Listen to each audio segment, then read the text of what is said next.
দুপুরবেলা আমাদের খাওয়া দাওয়া শুরু হয়ে গেছে। এই যে আমাদের মাছের ঝোল আর আমাদের ভাত, লাউয়ের চচ্চড়ি।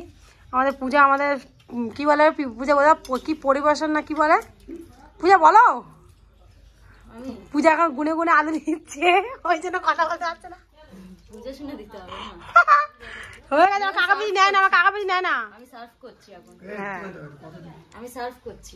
ওই পাগলা যাচ্ছিল ধরে খাওয়ানো হচ্ছে এখানে। এই যে আমার কাকা হঠাৎ করে চলে এসে রাস্তায় পাগলা যাচ্ছিল জানো। ও কাকা তো অপমান করছে, রাস্তায় পাগলা, রাস্তায় পাগলা যাচ্ছে ধরে দিয়েছে। এই যে আমাদের কাকা সবে এসে মাত্র ভাত পেয়ে গেল।